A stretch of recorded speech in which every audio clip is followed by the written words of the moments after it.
సంక్రాంతికి one of the main attraction వచ్చేసి ఈ హరిదాసులే అనమాట. వీళ్ళు రాకపోతే పండగ అనేది ఇన్‌కంప్లీటే అవుతుంది.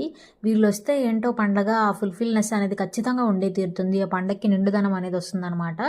ఇక ముందు రోజే వచ్చి మాకు ఏమేమి ఇవ్వాలి, ఏంటి అనేదైతే ఒక పాంప్లెట్ అయితే ఇచ్చారు. పండగకి ఇలా ఇవ్వడం అనేది చాలా హ్యాపీనెస్ ఇస్తుంది.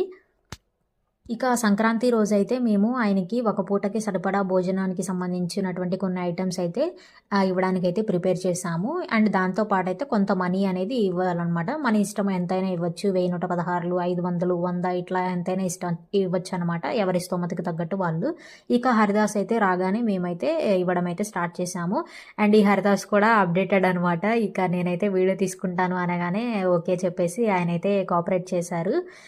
అండ్ మీకింకో విషయం తెలుసా? ఆయన ప్రొఫెసర్ అంట. బట్ ఈ ప్రొఫెషన్‌ని మానకూడదు. ఇది అంతరించిపోతుంది అని చెప్పేసి కంటిన్యూ చేయాలి అని చెప్పేసయితే ఇది కంటిన్యూ చేస్తున్నారు. నాకైతే చాలా హ్యాపీగా అనిపిచ్చింది. మా ఫ్యామిలీని కూడా బ్లెస్ చేశారు. నేను చెప్పాను కూడా మీరు ఈ ప్రొఫెషన్‌ని వదలొద్దు. మీరొస్తేనే పండక్కి నిండుతనం అని చెప్పేసి ఆయన చాలా హ్యాపీగా ఫీల్ అయ్యారు.